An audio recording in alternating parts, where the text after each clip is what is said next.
একটি ছেলে খুব কাঁদতে কাঁদতে বলেছেন যে আমি 3 বছর কালী পুজো দুর্গা পুজো স্কিপ করেছি টাকা জমিয়ে মেসিকে দেখবো বলে।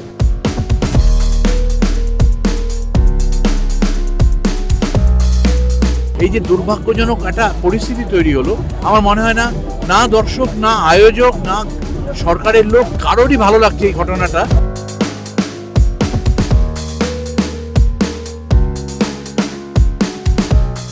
কালকের একটা ঘটনা সেই পুরো ইমেজটাকে ডেফিনেটলি ডেন্ট করবে বলে আমার মনে হয়।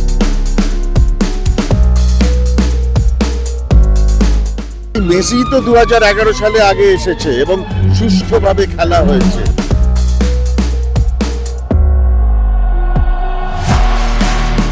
এটা আমরা ছোটবেলা থেকে দেখে এসেছি এবং সেটা নিয়ে পরিবারের মধ্যে ভাগাভাগি থাকে। ইস্ট বেঙ্গল মোহনবাগানের ভাগাভাগি, এমনকি ব্রাজিল, আর্জেন্টিনা, যারা কোনো প্লেয়ার আমাদের চেনেন না, কিন্তু তাদের নিয়েও আমাদের পাড়ায় পাড়ায় ভাগ, বন্ধু বান্ধব, রেশারেশি, স্বামী স্ত্রীর মধ্যে ভাগাভাগি আছে। সেইখানে এরকম একটা ঘটনা ঘটে আমার মনে হয় কাল যে আনন্দ লাগছে যখন সারা গ্যালারি মেসি মেসি করছিল, আবেগটা সাংঘাতিক, কিন্তু তখন চোখে জল এসে যাবে যারা ফুটবল ভালোবাসে। আমি মেসির খেলা বিদেশেও দেখেছি 3 বার, কাজে সেখানে মেসিকে চোখে দেখতে পাওয়াটাই অনেক ছিল। কেউ দেখতে পেয়েছে, কেউ দেখতে পায়নি, এরকম একটা অবস্থায় এই যে দুর্ভাগ্যজনক একটা পরিস্থিতি তৈরি হলো, আমার মনে হয় না না দর্শক, না আয়োজক, না সরকারের লোক, কারোরই ভালো লাগছে এই ঘটনাটা, যে ফাইনালি তো শহরেই থেকে গেল। এই একটা ক্ষোভের দিন, কেউ খুশি নয় এটা নিয়ে, আমি করতে খুশি হব।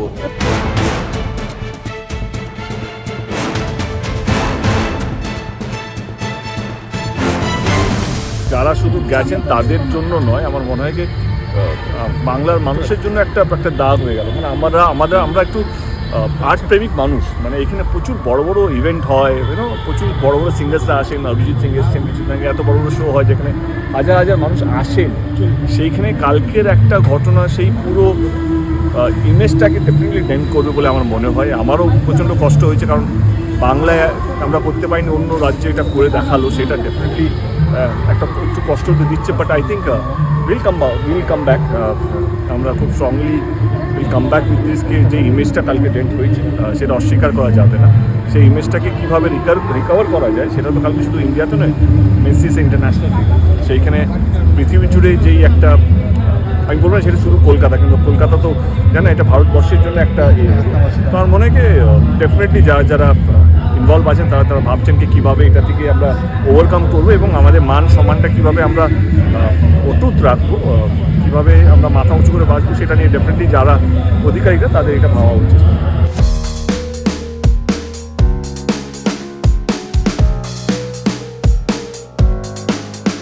বাকি সব কিছু যদি আমি সাইডে রাখি, একটা জিনিস মানতেই হবে যে যারা সত্যি তাদের হার্ড আর্ন মানি দিয়ে দেখতে গেছে, তারা যে ভীষণভাবে ইনজাস্টিস হয়েছে তাদের প্রতি, এইটা একটা সব থেকে বড় সত্যি কথা। আমরা বাকি যে আনুষঙ্গিক জিনিস হচ্ছে, ট্রোলিং বলো, হ্যান বলো, ত্যান বলো, সেগুলো দিকে আমি যাচ্ছি না। সেগুলো মানুষের এত ক্ষোভ, কিছু করার নেই, সেগুলো হবেই। কিন্তু সব কিছুর মধ্যে একটা জিনিস সব থেকে বড় সত্যি কথা, সেটা হচ্ছে সত্যিই যারা হার্ড আর্ন মানি, যাদের হয়তো টিকিটের দাম যা সেটাই তাদের আর্নিং, হয়তো মান্থলি স্যালারি, এমন মানুষও গেছে, এমন মানুষ বেশি করে গেছে ইনফ্যাক্ট। তো সেই জায়গা থেকে দাঁড়িয়ে সবাই যেভাবে বিট্রেড হয়েছে, যেভাবে তারা হতাশ হয়েছে, সেইটা আমাদের কাছে খুব লজ্জাজনক, এটা আমি বলতে চাই। এবং নেক্সট টাইম যখন এরকম আমরা মানে কি বলবো, গডলি ফিগার যদি আমরা কোনো আনি এরকম, কারণ এইটা বুঝতে হবে যে ultimately you are not bringing just a celebrity, you are bringing Messi, the Messi. So absolutely সেইভাবে একটা অ্যারেঞ্জমেন্ট হওয়াটা খুব দরকার ছিল। এবং মেসি তো ফ্যান কম, মানে ওয়ার্শিপ করে মানুষ এরকম বেশি, তো মানুষের এত চোখের জল, এগুলো সত্যি দেখে খারাপ লাগে। তো আমি বলবো নেক্সট টাইম থেকে যদি সত্যি আমাদের রাজ্যে এরকম কাউকে আনা হয়, তো proper planning and proper everything করে আনাটা উচিত।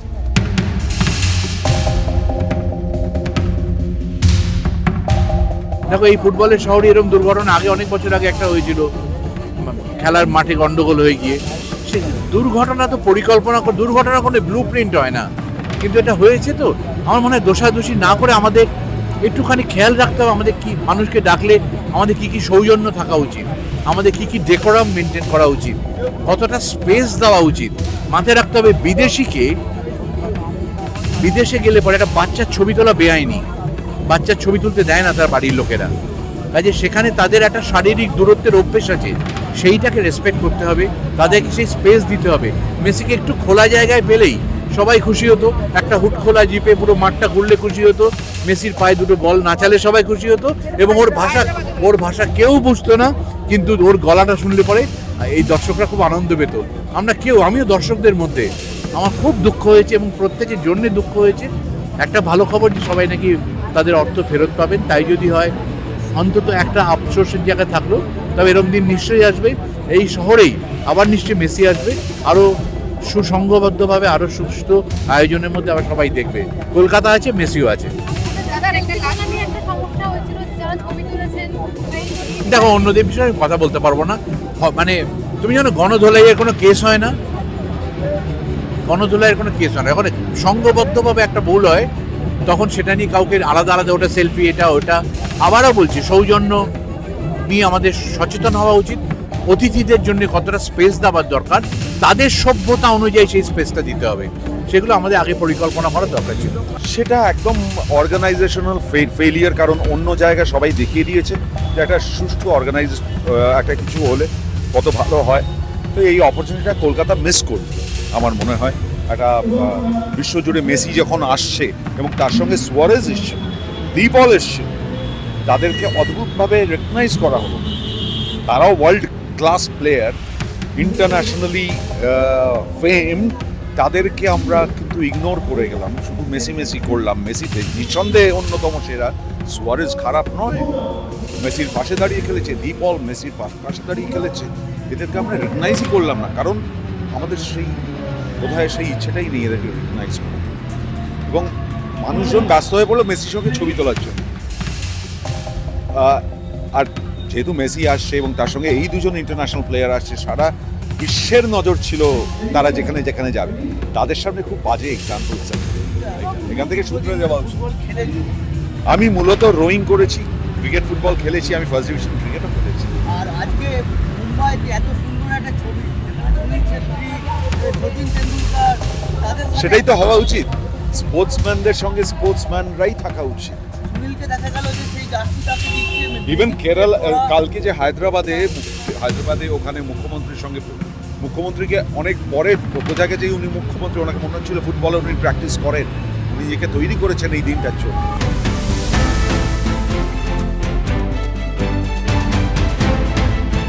আমি কালকে একজনের ভিডিও দেখছিলাম যে একটি ছেলে খুব কাঁদতে কাঁদতে বলেছেন যে আমি 3 বছর কালী পুজো, দুর্গা পুজো স্কিপ করেছি টাকা জমিয়ে মেসিকে দেখবো বলে। আমার না চোখ দিয়ে জল বেরিয়ে গেছিলো, কারণ কোথাও না কোথাও আমিও মনে করি যে যখন আমাদের কোনো পছন্দের জিনিস অনেক দিন ধরে, ইনফ্যাক্ট অনেক বছর ধরে প্ল্যান করে রাখি আর সেটা হয়ে ওঠে না, এত কিছু করার পরেও তখন যে হার্টব্রেকটা হয় আর যে কষ্টটা হয় আর চোখের জলগুলো আমি যেভাবে দেখছি, সেটা সত্যি হার্টব্রেকিং। আমিও ভেবেছিলাম যে এটা হবে না, কিন্তু আমিও রিয়েলাইজ করিনি যে মানে এমন একজন মানুষ এসছেন, এইটাও মানে আয়ত্তের বাইরে জিনিসটা চলে যাবে। সবাই হয়তো চেষ্টা করেছে, কিন্তু তা সত্ত্বেও জিনিসটা আয়ত্তের বাইরে চলে গেছে। এটাই চাইবো যে আমাদের কলকাতা যেন আর বদনাম না হয়, আর সব যেন একটু প্ল্যান করে আনা হয়, কারণ কোথাও না কোথাও আমরাও মানুষ, আমরাও যখন টিকিট কেটে যাই আমরাও কিন্তু চাই যে যার জন্যে এসছি টিকিট কেটে তাকে যেন আমরা দেখে ফিরতে, কারণ ওটাই স্যাটিসফ্যাকশন আমাদের। তো সেইটা যেহেতু হয়নি, আমিও অঙ্কুশের সাথে একই কথা বলবো যে ট্রোলিং, লোককে গালিগালাজ করা এটা সলিউশন নয়, বা এটা করে কোনো লাভ নেই। কিন্তু পরবর্তীকালে যেন আমরা আবার মানে এত বড় সেলিব্রিটি বা গডলি ফিগারকে আনার যখন চেষ্টা, তখন যেন এই ধরনের কোনো রকম পরিস্থিতি আর ক্রিয়েট না হয়, আর আমরাও মানুষ হিসেবে যেন সাপোর্ট করতে পারি সবাইকে, যেন এই পরিস্থিতিটা ক্রিয়েট না। সম্পূর্ণ অনভিপ্রেত ঘটনা। এই রকম অনুষ্ঠান পশ্চিমবাংলায় যে ঘটেনি, মানে হয়নি তা নয়, এরকম বহু অনুষ্ঠান হয়েছে। ঘটনাটা হচ্ছে এই মেসি তো 2011 সালে আগে এসেছে এবং সুষ্ঠুভাবে খেলা হয়েছে, সেখানে তো এরকম কিছু হয়নি। সংগঠকদের সম্পূর্ণ মানে কি বলবো আনপ্রফেশনালিজমের জন্য এই ঘটনাটা ঘটেছে, এবং এটা বাংলার লজ্জা, আমাদের সকলের লজ্জা। আমাদের মুখ্যমন্ত্রীকে ক্ষমা চাইতে হয়েছে, এটা অত্যন্ত লজ্জাজনক। এটা সমস্তটা মিলে, এবং এই যে অসংখ্য অসংখ্য মানুষ, বাচ্চা বুড়ো সবাই মিলে হাউ হাউ করে কাঁদছে, দূর দূরান্ত থেকে এসেছে, একটা স্টেট থেকে আরেকটা স্টেটে, এক ঝলকের জন্য মেসিকে দেখতে পাইনি। এটা অত্যন্ত দুঃখের ব্যাপার। আমি নিজে টেলিভিশন দেখছিলাম এবং এক সময় মেসিকে দেখাই যাচ্ছিল না, শুধু তার চারপাশে কালো মাথা বোঝা যাচ্ছিল যে ক্যামেরা স্পট করতে পারছে না, সারাক্ষণ ধরে শুধু মাথা দেখছি। আরো যেটা কষ্টকর হয়ে গেছে যে আজকে সারা ভারতবর্ষ জুড়ে শুধু নয়, আরো বাইরে সর্বত্র দেখানো হচ্ছে কলকাতায় মেসি, হায়দ্রাবাদে মেসি, মুম্বাইতে মেসি, এবং বাকি জায়গাগুলো কত সুষ্ঠুভাবে এবং সুষ্ঠু সংগঠনের জন্য হয়েছে, আর কিছু না। এটা না করার কোনো কারণ ছিল না, কিন্তু এটা অত্যন্ত দুঃখজনক।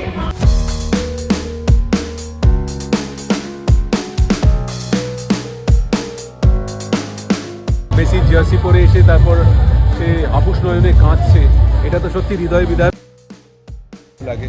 তবে এটাই বলবো যে সবাই যেন আমরা শিক্ষা নিই যে আগামী দিনে এই মাপের সেলিব্রিটি আসলে পরে কিভাবে আমরা তাদেরকে হ্যান্ডেল করতে পারি। পাশাপাশি হায়দ্রাবাদ বা অন্যান্য শহরের যেরকম ছবি দেখা যাচ্ছে, সেখান থেকে কলকাতার যা ছবিটা ভেসে উঠছে, সেটা খুবই দুঃখজনক কলকাতাবাসী হিসেবে। আমি আশা করব যে পরবর্তীতে এই ধরনের যেন ঘটনার পুনরাবৃত্তি না ঘটে, এটাই বলতে পারি। দেখো, গতকালের অনুষ্ঠানে আমরা যতটুকু দেখেছি টেলিভিশনে, এটা তো কখনোই কাঙ্ক্ষিত নয়, অনভিপ্রেত একটি ঘটনা ঘটেছে। সাধারণ মানুষ দেখবেন মেসির মতো এরকম একজন স্টারকে, সেটা হয়নি। এটা আমি ভীষণভাবে দুঃখিত, কিন্তু আমার মনে হয় এটার জন্য সঠিক যে তদন্ত চলছে এবং সেখান থেকে বোঝা যাবে আগামী দিনে যেন এই ভুল থেকে আমরা শিখতে পারি, আগামী দিন যেন এরকম ভুল না হয়। কালকে যে ঘটনাটি ঘটেছে সেটা কখনোই হওয়া উচিত হয়নি। আমার মনে হয় আরও বেশি সতর্ক হওয়া উচিত ছিল।